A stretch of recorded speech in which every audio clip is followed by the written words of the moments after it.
다윗이 다메섹 아람에 수비대를 두매 아람 사람이 다윗의 종이 되어 조공을 바치니라. 다윗이 어디로 가든지 여호와께서 이기게 하시니라. 다윗이 에돔에 수비대를 두매 에돔 사람이 다 다윗의 종이 되니라. 다윗이 어디로 가든지 여호와께서 이기게 하셨더라. 아멘. 어디로 가든지 다 주님께서 당신과 함께 하십니다. 축복합시다. 어디로 가든지 주님께서 당신과 함께 하십니다. 자, 우리가 자유의지다 하면서 제가 지난 주보에 있는 설교의 제목들 쭉 한번 이렇게 돌아봤는데 참 다양한 제목으로 하나님께서 자유에 대해서 말씀을 하셨더라고요.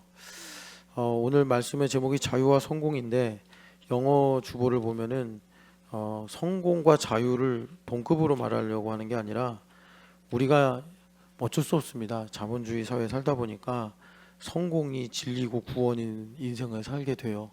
그래서 내가 성공하지 못한다 그러면 정죄를 받고 막 슬퍼지고 그러는데 뭐 대표적인 게 이거죠. 이 시대 성공의 잣대는 아파트가 있냐 없냐 이거 같아요. 그래서 아파트가 없으면 성공하지 못한 사람, 뭐라도 해서 아파트 한 채 갖고 있으면 성공한 사람, 이렇게 이제 분류되는 것 같아요. 기사의 헤드라인들이나 이런 거 보면. 그러니까 사람들이 뭐 또 막차 탄다 그러면서 또 뭐 하여튼 아파트 투자한다고 하죠. 그런데 우리는 그런 성공이 아니라 자유를 우리는 구한다. 그래서 자유와 성공입니다. 그러니까 여러분은 성공이 그런 의미로 쓰였다는 거 기억해 주시고, 이 자유라는 문제랑 떨어뜨릴 수 없는 게 제자도입니다. 그래서 예수님께서 자유에 대해서 설교하신 대표적인 성경이 뭐 여러분 다 아시겠죠. 요한복음 8장인데 요한복음 8장에 사실은 그 자유를 말씀하실 때 뭐라고 그러냐면 예수님께서 너희가 내 말에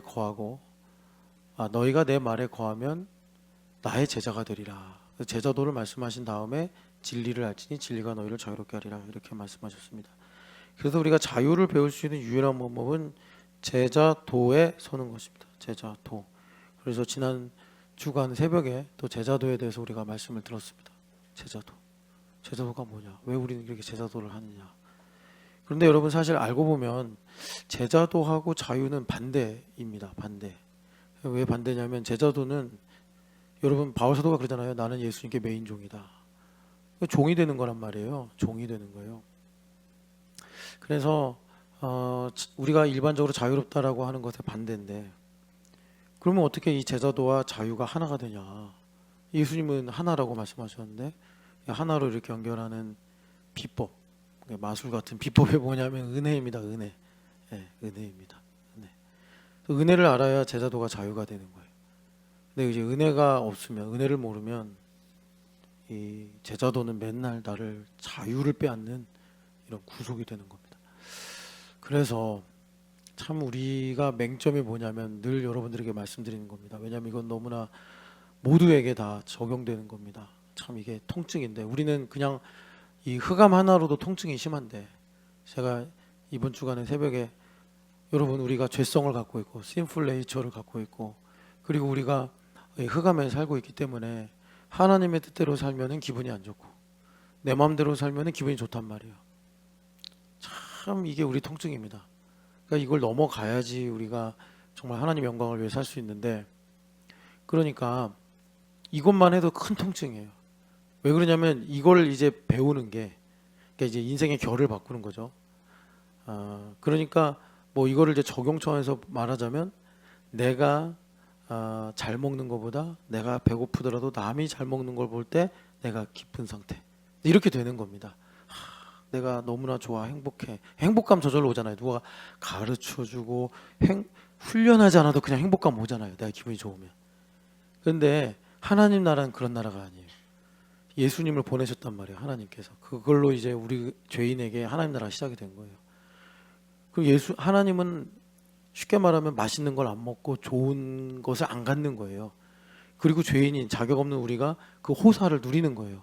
근데 하나님 그걸 보고 기뻐하셨어요. 영광을 받으셨어요. 그러니까 우리와 너무 다른 하나님 나라죠.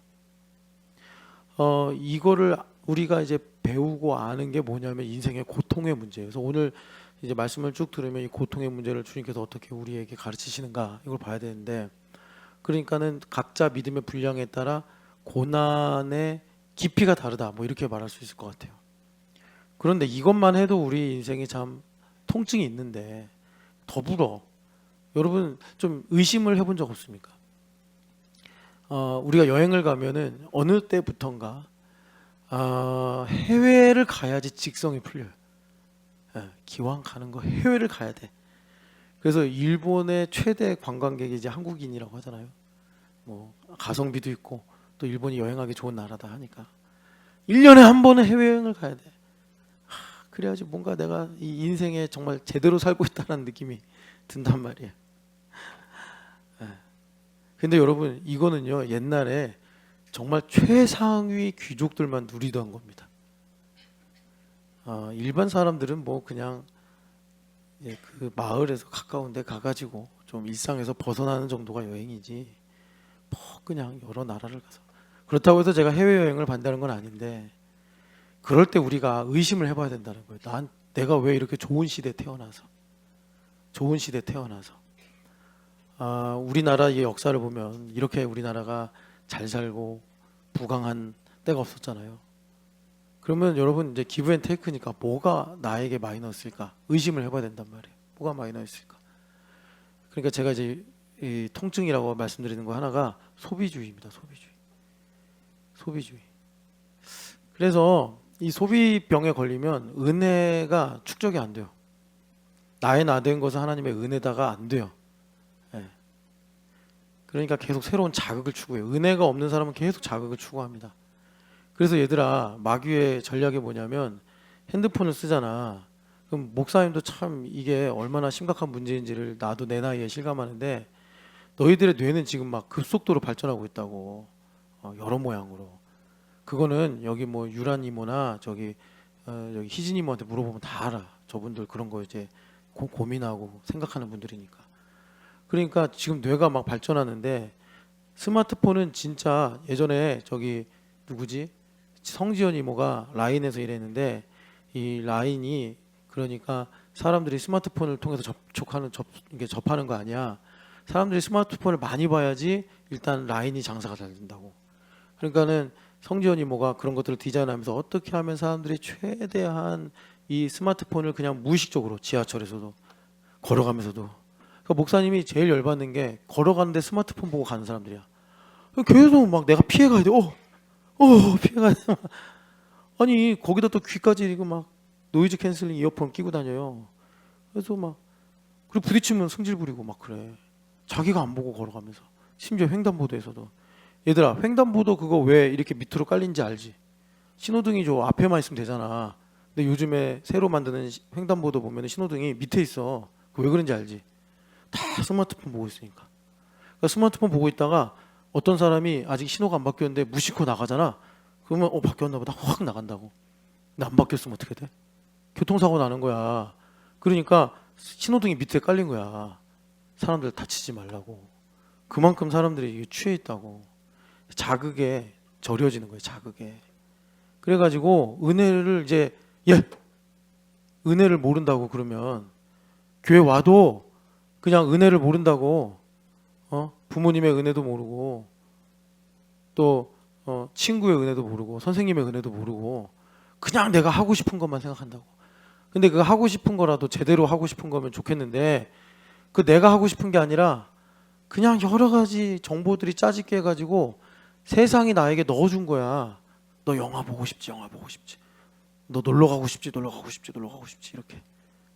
그래서 정말 내가 하고 싶은 건 뭔지도 모르게 되고 이렇게 된다고. 그래서 스마트폰은 웬만하면 너희들이 이제는 분별력이 생길 때까지. 분별력은 뭐야? 내가 좀 약을 먹어보면 쓰잖아. 쓰더라도 이게 내 몸에 좋다. 그럼 먹을 수 있을 만큼 분별할 수 있고, 그거 참.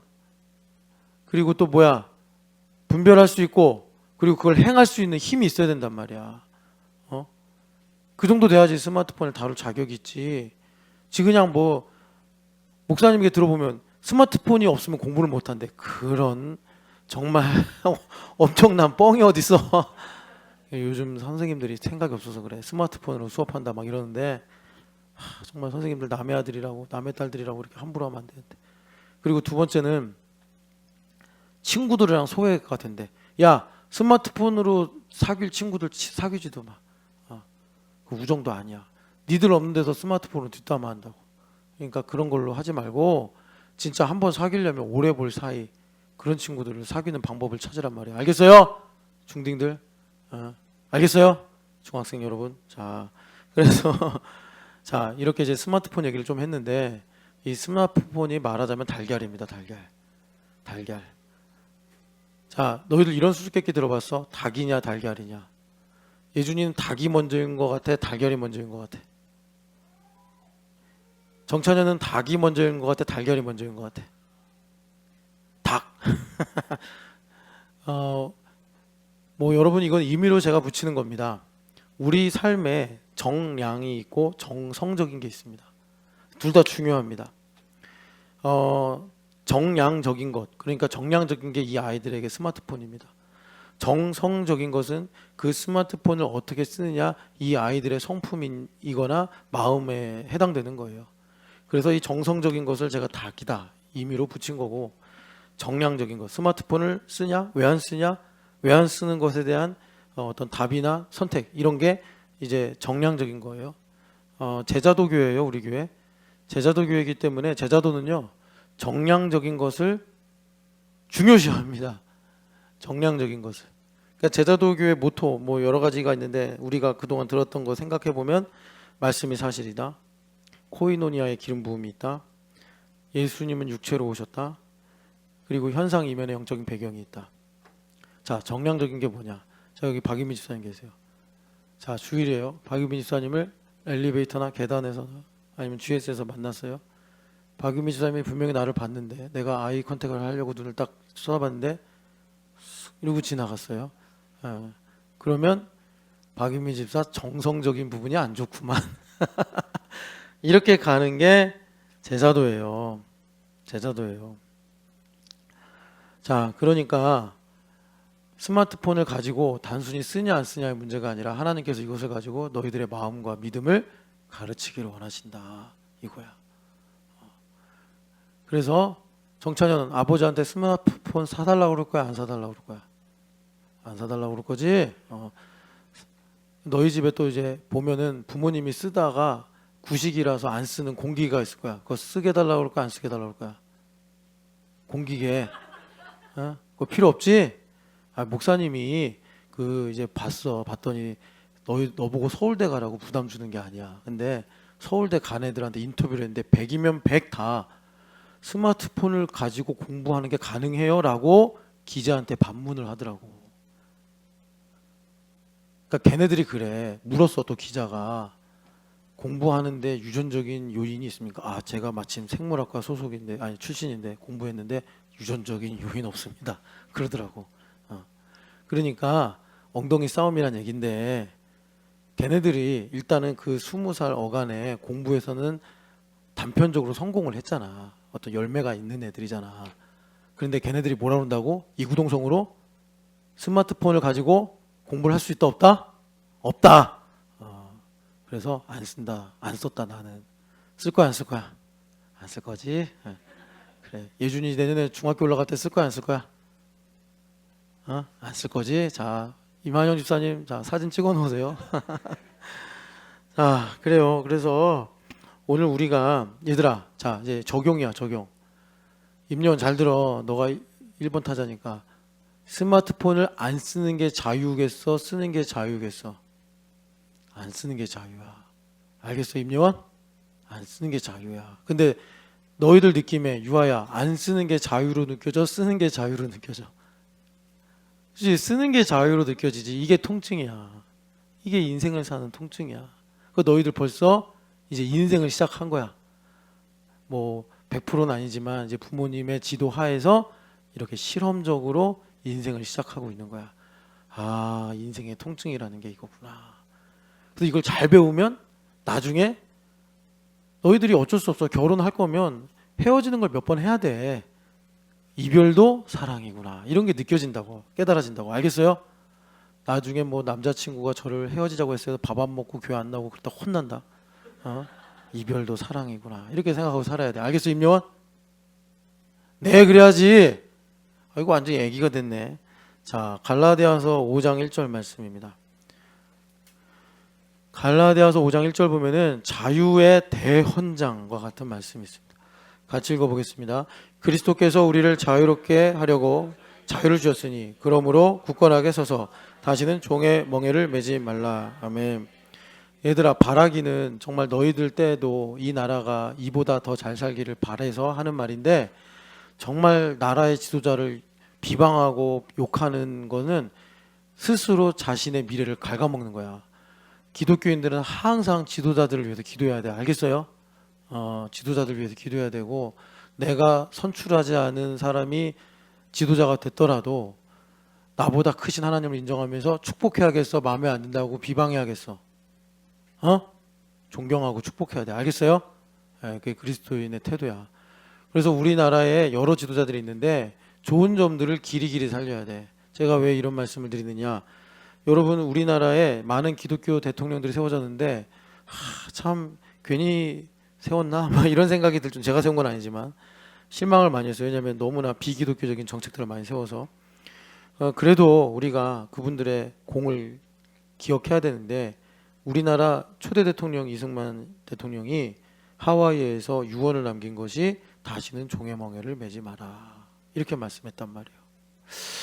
이승만 대통령이 왕족인데 그 이방원의 세 아들 중에 어디 라인이라고 하던데, 일단은 세종 라인은 아닐 거고 두 형님 중에 한쪽 라인이라고 하더라고.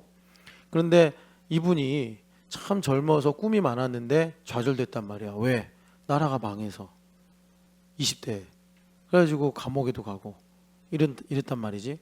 그런데 이분이 이제 돌아가시면서 이분은 나라가 망하는 것도 봤고 다시 회복되는 것도 봤으니까 너희들에게 영원한 유언을 남긴 거야. 다시는 나라의 주권을 잃어버리면 안 된다. 종의 멍에를 매지 말라. 그런데 이게 그만 역사적인 말이기만 한 게 아니라 이게 우리 신앙에서도 진리란 말이에요. 종의 멍에를 매지 말기를 축복합니다. 그런데 여기 보면은 좀 헷갈리는 부분이 우리를 자유롭게 하시려고 자유를 주셨다, 이렇게 번역을 한 부분인데, 이거를 좀 더 우리가 이해하기 쉽게 좀 더 명료하게 번역을 하면 자유를 위하여 자유롭게 하셨다라는 부분입니다. 아까 전에 우리가 자유롭게 되는데, 그러니까 얘네들이 스마트폰을 안 쓰는 게 자유롭게 되는 거예요. 자유를 선택하는 거예요. 자유를 선택하는데, 이게 이 아이들한테 당장은 두려움도 있어요. 친구들이 날 무시하면 어떡하지? 뭐 이런 부분. 아니면 스마트폰을 안 쓰면 뭐 여러모로 이제 뭐 심심하기도 하고 뭐 이러니까 통증으로 온단 말이에요. 왜 이런 일종의 모순 같은 현상이 일어나는가? 우리 어른들도 마찬가지입니다. 그러니까 제자도는 메인 종이 되는 건데, 이거는요, 내가 하고 싶은 걸 못하게 하고 하기 싫은 걸 하게 하는 거란 말이에요. 말하자면. 그러니까 제자도 하고 나면 막 그냥 마음에 안 들어요. 막 속상하고 막 이런단 말이에요. 왜 이런 모순이 일어나는가? 왜 일어나냐면 자유의 개념하고 자유의 성질 때문에 그렇습니다. 일단 그래서 자유의 개념은 뭐냐면, 자유의 개념은 하나님의 뜻을 이루는 게 자유입니다. 왜냐하면 우린 피조물이기 때문에. 우리가 알아야 돼요. 여기서 키가 크든 작든 힘이 세든 약하든 간에 우리가 모두 평등한 게 있습니다. 그게 뭐냐? 우리는 다 피조물이라는 거예요. 피조물. 그 피조물이 자유한 건 뭐냐면 지으신 이의 뜻대로 살아가는 거예요. 그게 자유예요. 그런데 죄라는 게 뭐예요? 내가 피조물로 살기를 거부하고 어떻게 되는 거예요? 내가 하나님처럼 되고 싶다. 하와가 그래가지고 뱀의 그 말에 쏙딱 넘어가서 하와가 선악과를 먹은 거 아닙니까? 그러니까 우리 안에 이 sinful nature가 있다. 여기 영어 주보 보면은 성령 세례에 관한 책 중에 이제 네 번째 내용을 다뤘는데, 여러분 한번 읽어보시면 알 거고, 제가 쓴 거는 여기 이제 요약을 한 건데요. 성령 세례는 sinful nature를 제거하려고 주신 게 아니다. 그래서 eradication이 아니다, 이렇게 말씀하면서 sinful nature는 여기 테스터머니가 증언입니다. 증언과 섬김을 위해서 주신 것이다, 이렇게 말씀하세요. 이것도 되게 레디컬한 얘기인데, 하여튼 1800년대 중반에 할아버지가 어떻게 이런 정말 하나님의 은혜를 받았나 참 존경스럽습니다. 그러니까 이 자유는 다시 한번 말씀드리면 나를 지으신 하나님의 뜻을 이루는 게 자유예요. 그 뜻대로 사는 게 자유인데 이 죄성이 뭐냐면 내가 하나님처럼 돼야 되니까 뭐가 남았겠어요? 내가 신분은 하나님의 자녀예요. 조희진 집사님이 많이 그 헌금 기도 제목에 기도 제목 쓸 때 단골 메뉴가 뭐냐면 그 죄성에 대한 성찰을 많이 하시더라고. 그게 뭐냐면 내가 신분은 하나님의 자녀인데 역설적인데요. 내가 하나님의 자녀라는 분명한 양자의 영이라고 그러죠. Spirit of Sonship. 양자의 영을 가지고 나를 보니까 왜 이렇게 못된 아들이 있나. 이걸 이제 발견하는 거예요. 이게 복음의 일종의 효과입니다. 내가 건강하니까 질병과 싸우는 거예요. 그죠? 그런 것처럼 내가 하나님의 아들임을 믿으니까 하나님을 향한 반감이 일어날 때 또는 찾게 될 때 이걸 갖고 제가 안타까워하고 애통하고 회개하게 되는 것입니다. 그러니까 하나님을 향한 반감은 친아들, 찐아들이 발견하는 거예요. 여러분 그런 역설의 은혜가 있기를 축복합니다. 그래서 이제 우리가 왜 이렇게 자유를 싫어하냐? 자유를 싫어하면서 자기 자유하고 싶대. 그러니까 한 입으로 거꾸로 말하고 있는 거예요. 그러니까 내가 생각하는 자유는 개념이 잘못된 거예요. 개념은 뭐냐? 하나님의 뜻을 이루는 게 자유다. 그게 이제 개념이고, 그러니까 우리가 죄인인 상태에서 안타까운 건 뭐냐면 자유의 개념은 사라졌는데 성질만 남은 거예요. 자유로운 성질. 그러니까 이제 내가 원하고 내가 선택하고 내 마음대로 하고 싶은 것. 그래서 그 하나님께서 인간에게 주신 최고의 선물이 뭐겠냐 할 때 하나님의 형상으로 지으신 건데 그게 뭐냐면 그 성질입니다. 성질. 그래서 여러분 남이 시켜서 좋은 일이라고 할 때 남이 시켜서 하는 거하고 영원아 팔 빼고 예배 그렇게 예배하지 마. 그 내가 원해서 한 거하고 이 값이 다르죠. 그죠? 내가 남이 시켜서 하는 거는 뭐 그것도 역시 기쁨과 의미가 있겠지만 그거는 내가 스스로 선택해서 하는 거하고 정말 결과가 뭐 10분의 1, 10배 차이가 날 겁니다. 그래서 우리 하나님은 나를 자유롭게 하심으로 어떻게 하시는 거죠? 최고의 영광을 받으시기를 원하시더라라는 것입니다. 그래서 자유의 성질을 우리가 좀 이제 약간 정의식으로 말하려면 이렇게 말할 수 있습니다. 인격적인 존재로 존엄의 가치를 갖는 것. 그래서 오늘 칼럼에 보면은 박경리 씨가 토지 중에 존엄이라는 게 뭐냐 이걸 다룬 내용을 갖고서 한번 써봤는데 존엄의 가치를 갖는 것. 근데 여러분 우리가 존엄한 건요 스스로 존엄할 수 없습니다. 내가 스스로 존엄해지려고 해. 그러면 그건 독재자입니다. 지 맘대로 하려고 하는 거죠. 여러분 우리가 존엄할 수 있는 것, 존엄의 가치를 갖는 건 뭐냐면 지존하신 하나님을 높이는 겁니다. 그리고 예수님을 내 몸에서 존귀케 하는 것이 우리가 존엄의 가치를 갖는 것입니다. 시대가 하도 후져져서 이제는 브랜드 있는 옷을 입거나 좋은 차를 타야지 존엄의 가치를 갖는다고 착각하잖아요. 그죠? 그래서 사람들이 정말 너무나 부끄러운 게 국산차를 타면 좀 창피하고 외제차를 타면 좀 멋있어 보이고 뭐 이런 거. 시대가 그렇게 거꾸로 가잖아요. 우리 그런 거 본받으면 안 되죠.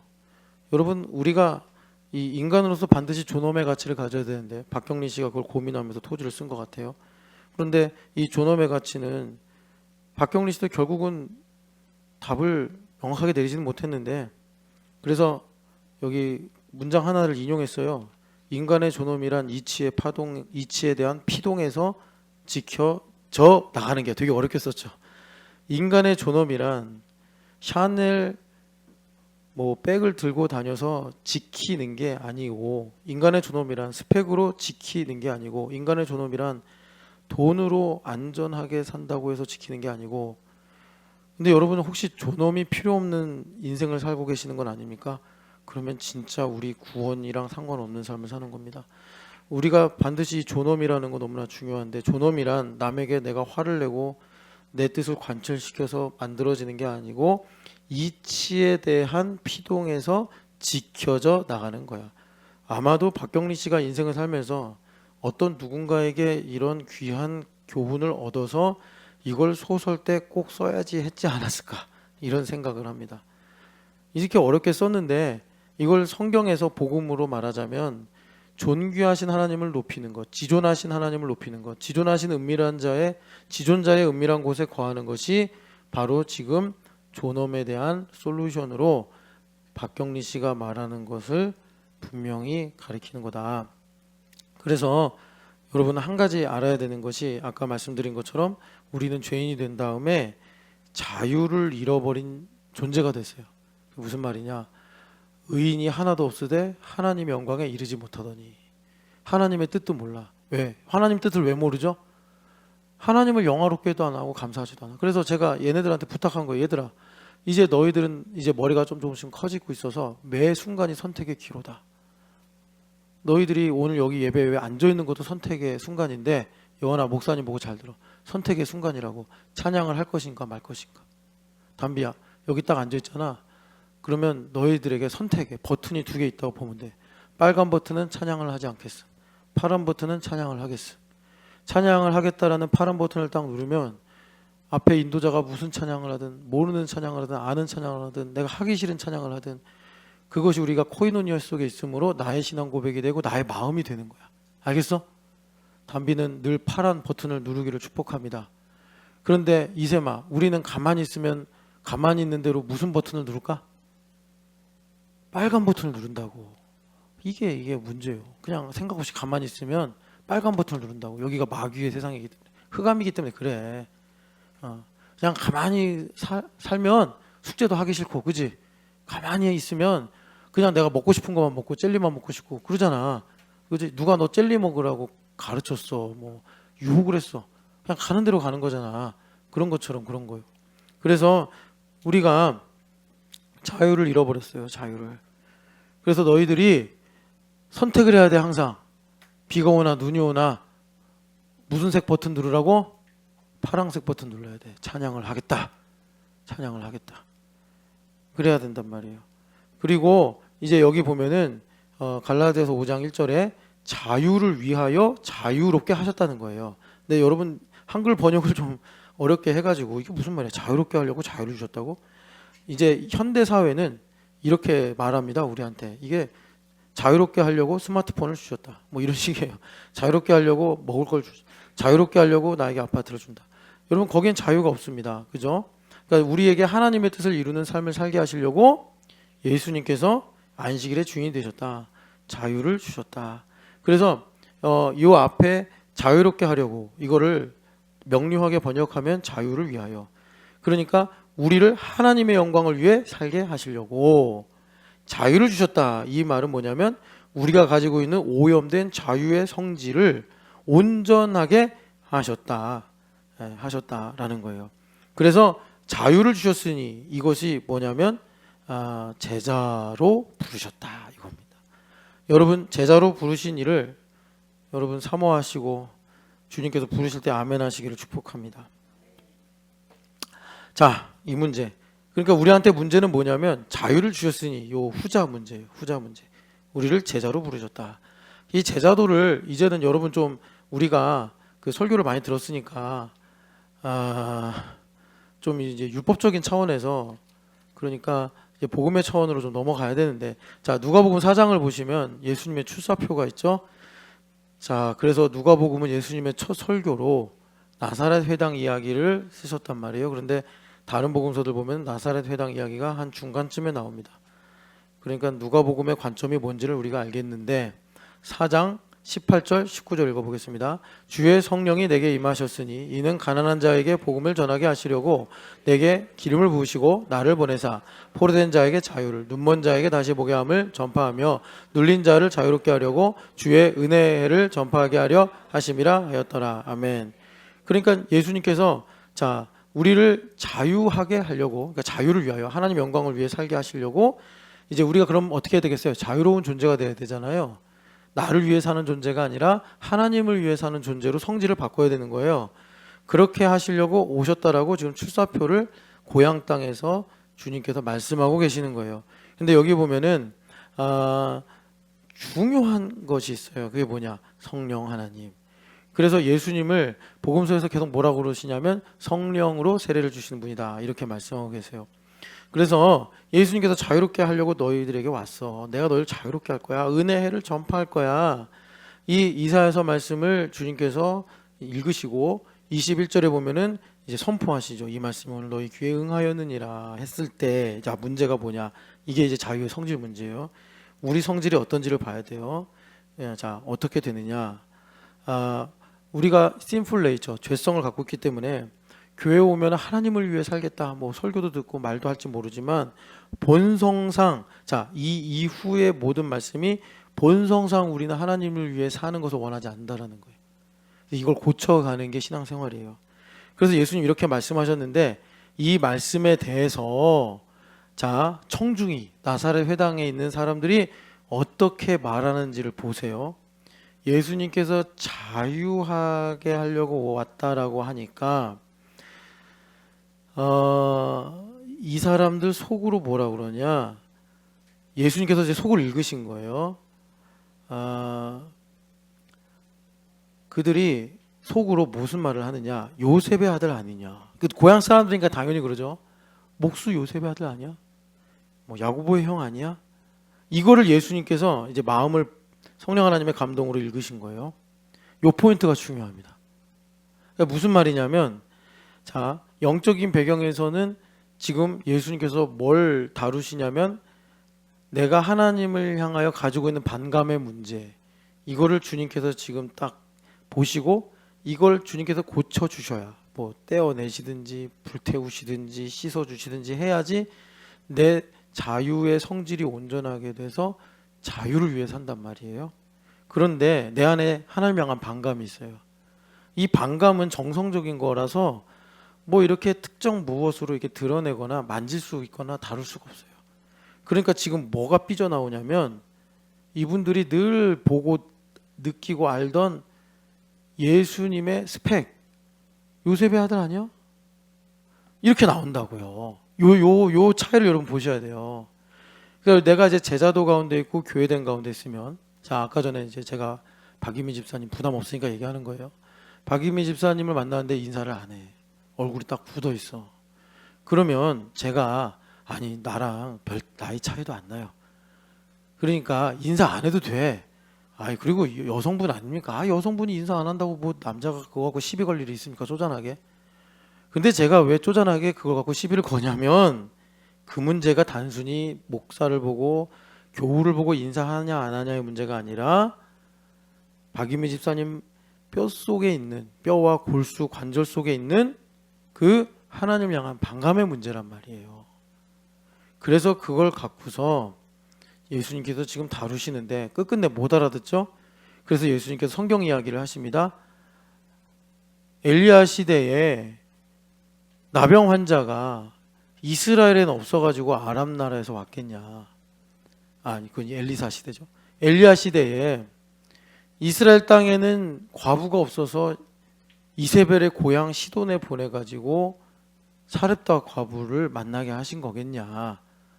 야, 예수님은 정말 침을 놓듯이 딱 그 포인트에다 두신 거예요. 지금 니들의 마음의 문제가 아니냐? 내가 지금 요셉의 아들이냐가 중요한 게 아니지 않냐?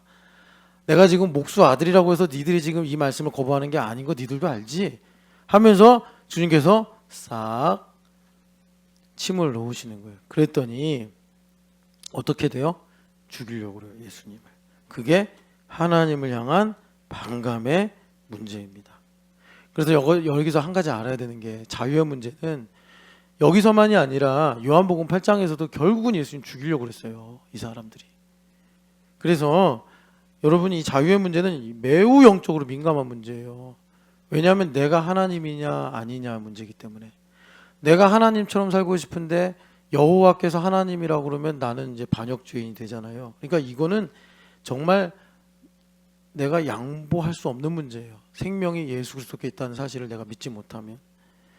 그래서 한 가지 여러분 이제 우리가 알아야 될 게 뭐냐면 예수님은 지금도 굳건한 의지를 가지고 일을 하시는데 아까 전에 여러분들이 보셨는지 모르겠는데 갈라디아서 5장 1절에 보면은 그리스도께서 우리를 자유롭게 하시려고 자유를 주셨으니 뭐라 그래요? 자유를 주셨다 하고 사실 그 다음에 이제 세미콜론이 붙는데 그래서 어떡하래요? 흔들리지 말고 굳건하게 서라 이렇게 얘기합니다. 흔들리지 말고 굳건하게 서라. 오고 가는 3차원의 인과율로 말미암아 11일에 얽매이지 말고 주님께서 말씀하시는 그 본질의 문제가 뭔지를 성령 하나님의 음성을 듣고 붙잡고 묵묵히 그 길을 가야 된다. 예수님은요, 그러니까 무슨 말이냐면 우리를 자유롭게 하시는 데에 머리털 하나도 양보하거나 타협하실 의향이 없으신 분이에요. 그래서 여러분 뭘 반드시 아셔야 되냐면 영적인 배경의 문제가 뭐냐? 하나님을 향한 나의 반감이에요. 내 거라고 주장하는 거. 내가 하고 싶은 대로 해야지 행복감을 느끼는 거. 남이 좋은 거 하면 하나도 행복감이 안 느껴지는 이 마음. 그러니까 그거를 주님께서 굳건한 의지를 가지고 그 허윤실 자매가 그러더라고요. 나는 임전무태야 그러더라고요. 임전무태는 허윤실 자매가 아니고 예수님이시고 윤실 자매는 항상 전쟁이 일어나면 예수님께로 피해야 되는데 이분이 어디서 배우는 건지 모르겠는데 임전무태의 정신을 가지고 계속 그렇게 치고받으니 지금 헤매고 다니는 거예요 맨날. 자 그러니까 무슨 말이냐면 여러분 주님께서 그 하나님을 향한 반감의 문제를 예수님은 그거밖에 없어요. 그 문제를 3차원의 일로 다루신다. 뭐 이럴 수 있어요. 오늘 점심 메뉴가 와 맛있겠네. 수육이래 수육. 얼마나 맛있겠어요.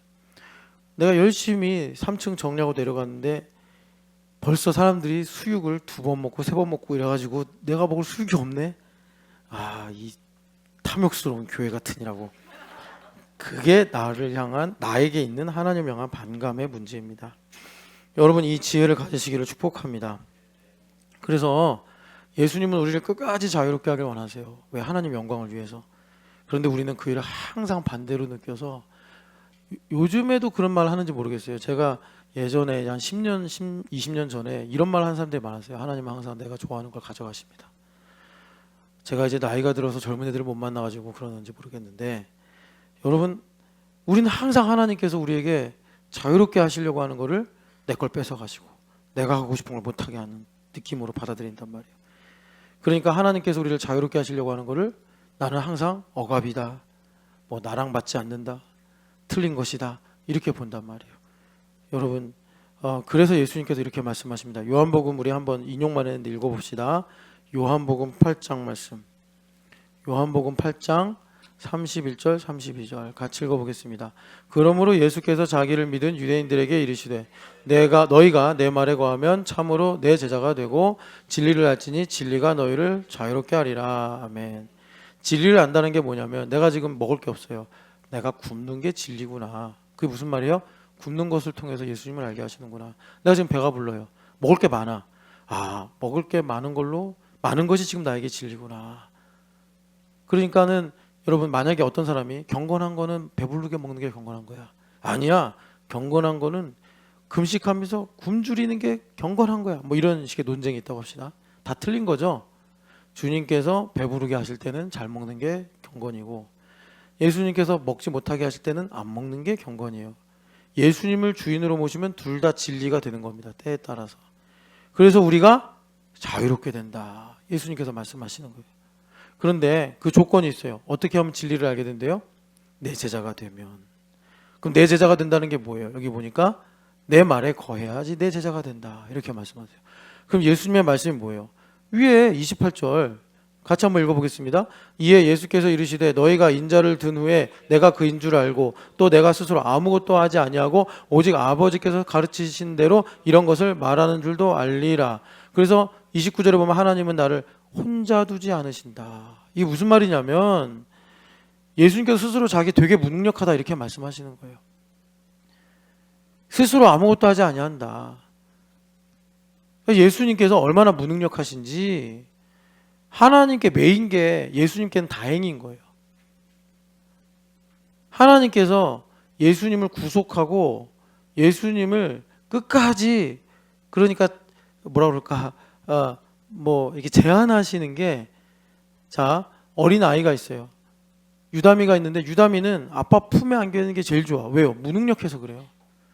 유다미가 나중에 커서 이렇게 있는 이제 여기 요세프 아이들만큼 크면 아빠 왜 내가 못하는 걸 왜 하라, 뭐 나 하기 싫은 걸 왜 하라고 그래? 이제 그렇게 된단 말이에요. 예수님은 얼마나 무능력해지신지, 다시 말해 겸손해지신지 아시겠죠? 예수님은 정말 하나님 앞에서는 최대한 뭐 끝도 없이 겸손해지신 거예요. 그러니까 말하자면 아까 전에 이제 박인미 집사님 예를 들었으니까 박인미 집사님이 살다 보면 스트레스도 받고 속상한 일도 생기니까 아니 다임 목사 보면 좀 꺼리끼고 한 때도 있겠죠.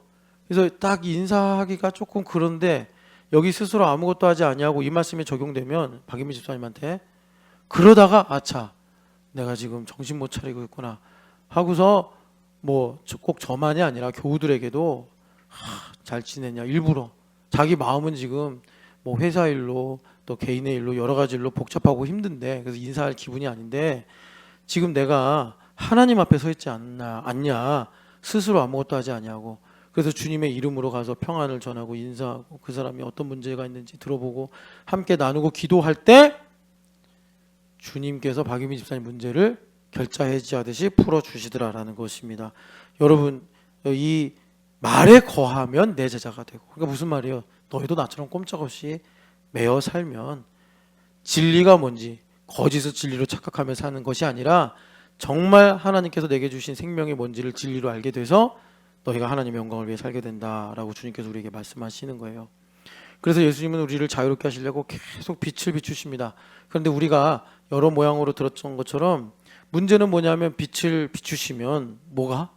우리는 죄성을 갖고 있는 죄인이기 때문에 어둠이 마치 용솟음 치듯이 일어나 어둠이 막 내가 어둠을 이렇게 잘 봉인해 놨어. 그래서 두려움아 올라오면 안 된다. 너 올라오면 망신스럽고 혼란스러우니까 올라오지 말고 거기 가만히 있어. 이렇게 나름대로 장치를 만들어 놨는데 예수님께서 딱 보시다가 빛을 비추시면 그런 모든 나의 안전장치들이 다 타버리고 없어지고 그 두려움이 용솟음 치듯이 올라오는 거예요. 자, 이게 이제 우리가 신앙생활 할 때 진짜 심각한 현실적인 문제입니다. 현실적인 문제예요. 그러니까 예수님께서 나사렛 회당에 가서 회당에 모인 사람들 다 하나님 말씀 듣고 예배하고 기도하고 하나님 사랑하려고 모인 사람들 아니에요. 더구나 그날 예수님께서 그 동네 출신인데 거기 회당에 초대 손님을 오셨단 말이에요. 예수님 소문 익히 들어서 아니 저분이 가버나움에서 기적을 일으키시고 예루살렘에 가서 또 많은 병자도 고쳤다고 하는데 기대심을 갖고 왔죠. 예수님 하시는 말씀이 내가 너희를 자유롭게 하려고 왔다 하니까 빛이 비추니 그들의 마음속에 그리고 나사렛 사람들은요 뭐 부자 힘 있는 사람 그런 바리새인 이런 사람들이 아니라 그냥 하루하루 평범하게 그냥 일반적인 사람들로 살아가는 사람들이에요. 뭐 악한 것도 없고 어떻게 보면 그냥 서로 도우며 사는 사람들인데 그런 사람들 마음속에 하나님 향한 반감이 있는 거예요. 그게 확 올라와서 나중에는 예수님 말씀 들으려고 모인 사람들이 예수님을 죽이려고 낭떠러지 끝으로 끌고 가더라. 그런 게 있는 거예요. 그래서 이제 여러분 교회 생활 하다 보면 나도 몰랐던 어둠의 문제들이 막 진짜 용솟음 치듯이 올라온다고. 그러면 이제 문제는 이거예요. 이런 것이 올라올 때 우리가 하나님 의지하고 또 말씀을 의지하면서 어쨌든 이걸 가지고 내가 하나님 주시는 방식으로 뭐 회개를 하든지 또는 연단을 받든지 해가지고 우리가 해결해야 될 거 아니겠습니까? 자, 우리 누가복음 가면 5장 가보세요. 5장. 아까 전에 4장 봤죠? 그 다음에 5장 보면요. 이 자유에 관한 중요한 말씀이 있는데 5장 8절 말씀 같이 읽어보겠습니다. 5장 8절 시몬 베드로가 이를 보고 예수의 무릎 아래 엎드려 이르되 주여 나를 떠나소서 나는 죄인이로소이다. 아멘. 그러니까 어둠의 문제가 확 올라올 때 이걸 예수님께서 뭐 고발하려고 이거를 가지고 폭로하시려고 하는 게 아니란 말이에요. 나를 괴롭히시려고 이걸 드러내시는 게 아니라 하나님의 뜻이 내 삶에 이루어지려면 이 어둠이 빛으로 바꿔야 될 거 아닙니까? 그러니까 의사 선생님이 주님께서 엑스레이를 찍으시고 나는 내 위에 혹이 있는 걸 드러내고 싶지 않은데 의사 선생님은 보고 혹이 있네요. 이거 떼내야겠는데요. 예수님 그러시는 거예요. 이거 있으면 당신 건강해질 수가 없습니다. 나중에는 위 자체를 도려내야 될지도 모릅니다. 그러니까 이걸 드러내야 되네요. 근데 우리는요 그런 거 아니 이거 그냥 엑스레이 안 찍고 진단 안 받았으면 내가 모르고 살 걸 그러면 건강하게 살 수 있는데 왜 이걸 드러내십니까? 그 되게 재밌는 기사를 읽었어요. 그분이 이런 얘기 하더라고요. 오늘 한국은 정신과 의사 전성시대다. 그래서 정신과 의사들이 책만 쓰면 베스트셀러가 되고 정신과 의사들이 막 예능에 나온다. 이제 어떤 우리나라에 그 좀 주목을 받는 분이 계신가 봐요. 근데 그분이 이런 얘기를 하더라고요. 그런데 우리나라 자살률이 제일 높고 심지어 2000 몇 년부터는 일본을 추월해서 자살률. 그리고 그 중에 예원아 목사님 봐라. 그 중에 어디 세대 자살률이 급격하게 올라가고 있냐면 10대. 10대 자살률이 엄청나게 점프하고 있대요. 그런데 코미디 같이 정신과 의사들이 전성시대를 맞이해서 제일 잘 팔려.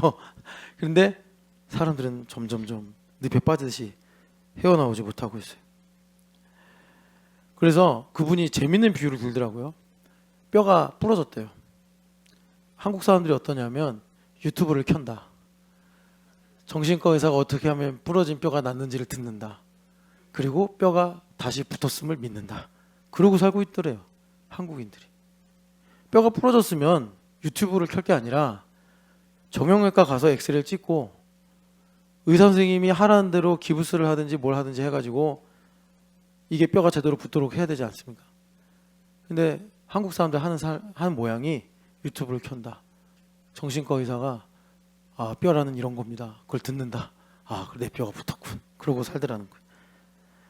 여러분, 우리가 어둠이 올라와요. 어둠이 올라와요. 이 어둠이 올라올 때 내가 믿음을 지키고 하나님께 붙어 있을 수 있는 유일한 레버리지가 뭐냐면 사실 이 8절 말씀에 숨어 있는 건데 은혜입니다. 은혜입니다. 근데 아까 전에 말씀드린 것처럼 너무 저도 통증이에요. 은혜를 너무 쉽게 소비해버려요. 그러니까 어제 은혜 받았어. 오늘 기분이 안 좋으면 어제 은혜 받은 거 깡통처럼 차버려. 이런 거예요. 여러분 삼성이나 LG의 은혜를 고백하십니까? 아니죠? 삼성 세탁기를 샀어 내가. 네, 좋은 걸 샀어요. 근데 고장나서 이게 돌아가지 않아. 그럼 삼성에 대한 은혜로 AS 신청 안 하십니까?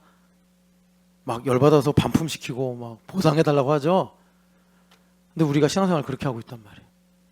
하나님께 은혜 받았어. 우리 영원한 은혜이신 예수님을 선물로 받았는데 내가 기분이 안 좋고 속상하면 은혜고 뭐고 사랑이고 뭐고 발로 차버려.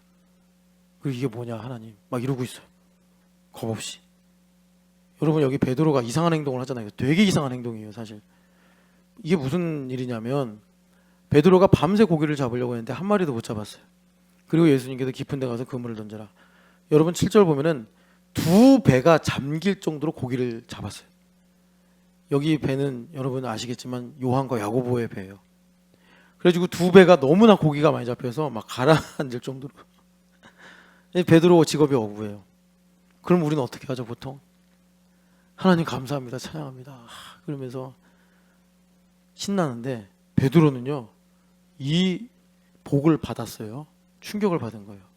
그리고 이상한 말을 하죠. 여기 보면은 예수님의 무릎 앞에 아래에 엎드려. 그러니까 예수님 서 계시면은 무릎 아래 엎드린 거니까 뭐 우리가 부모님이나 할아버지 할머니한테 절하듯이 최고의 존경을 표하면서 뭐라 그래요?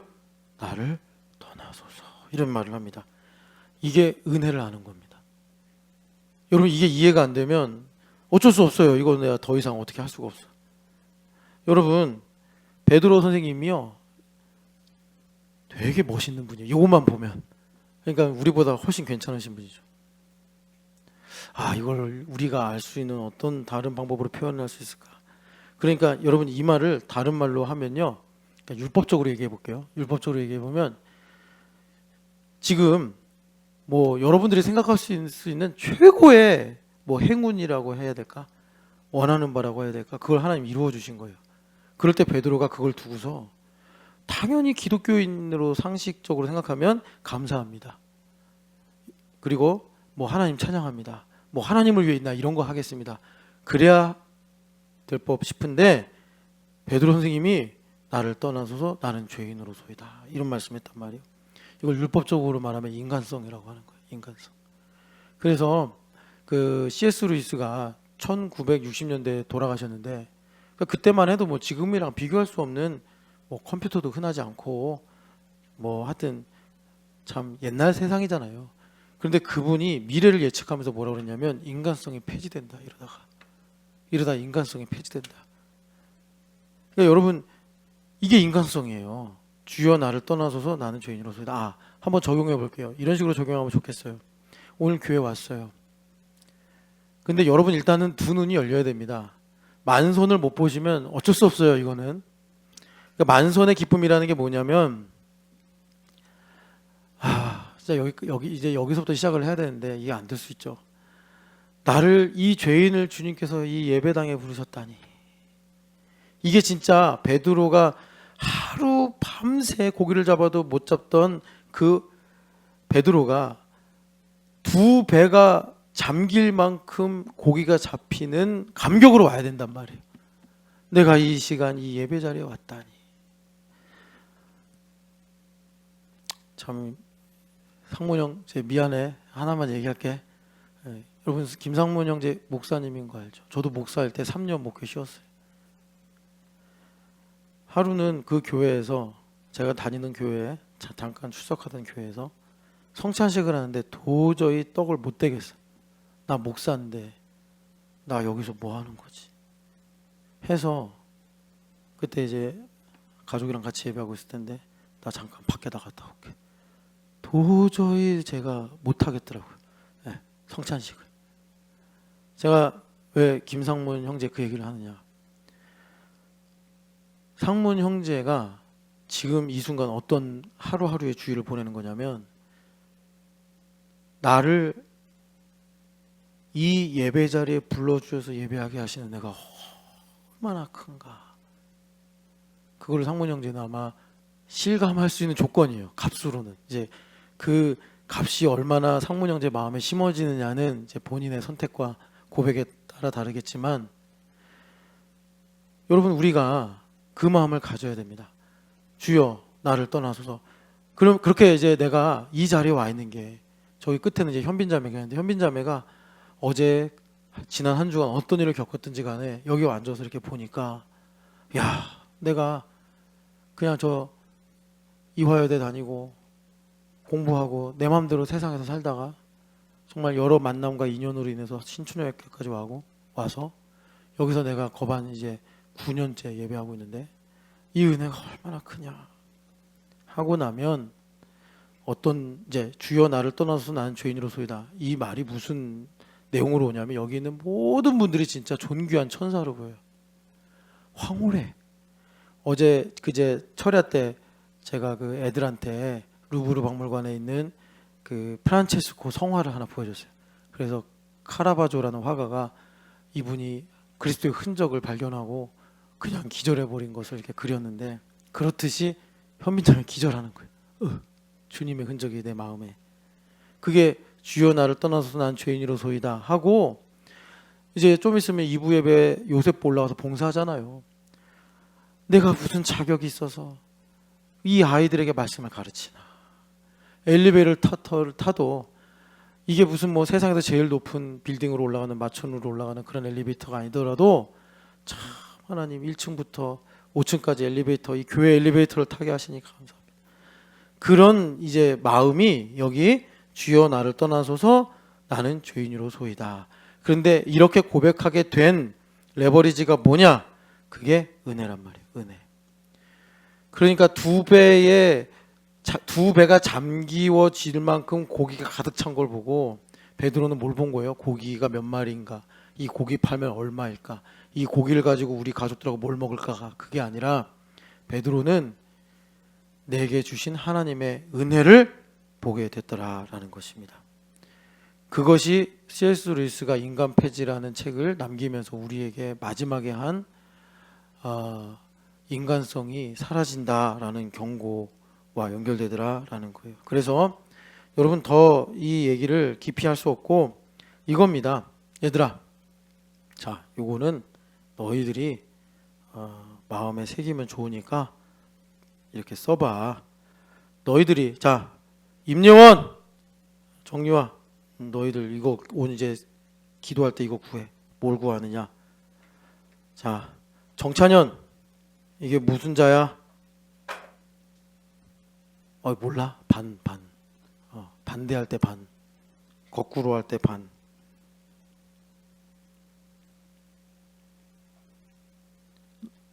이게 추래, 추. 반추. 임예원, 반추하는 능력을 주십시오. 기도해. 알겠어요? 누구야? 정유아도 반추하는 능력을 주십시오. 자, 임예원도 시험이 코앞이지만 정유아도 오늘 집에 가서 뭘 하냐? 앨범을 본다. 깐나내기 때부터의 나의 앨범을 본다. 반추하라고. 아버지가 주신 은혜, 어머니가 주신 은혜를 묵상하란 말이야. 반추가 뭐냐면 이건 동물들이 꼴을 먹고 풀떼기 먹잖아. 그리고 다시 입으로 올려서 되새김질 하는 거야. 하나님께서 인간에게 뭐 위가 우리는 하나니까 그럴 수는 없고 먹었던 거 다시 올려? 그래서 다시 씹어? 그럴 수 없잖아. 그게 뭐냐면 부모님을 통해 주신 은혜를 너희들이 다시 생각하는 거야. 그러면 어떻게 되느냐? 스마트폰 사달라는 얘기가 안 나와. 그리고 아까 전에 그 내가 뭐 특정 대학을 가리켜서 말했는데 걔네들처럼 아니 똑똑해지는 그런 게 똑똑해지는 거야. 공부하는데 이게 왜 도움이 되냐 이거야. 이거 공부하는데 이거 도움 안 되는데 이것 때문에 집중력도 떨어지고 이것 때문에 내가 지금 방해받는데 해서 임요원 스스로 그걸 버린다고. 아이 까짓거 뭐 대학 가서 쓰면 되지 한단 말이야. 반추하는 능력을 구하기를 축복합니다. 뭘 구하라고 이 정유아? 반추. 은혜를 아는 거야. 베드로 선생님이 이렇게 위대한 고백을 남긴 건 내가 받은 은혜가 얼마나 큰가. 임팩트가 온 거야. 우리 성령 하나님께서 여러분들에게 오늘 영적으로 영감을 주셔서 하나님의 은혜가 얼마나 깊은가 묵상하고 고백하는 믿음을 주실 줄을 믿습니다. 우리 같이 기도하겠습니다. 우리 기도하기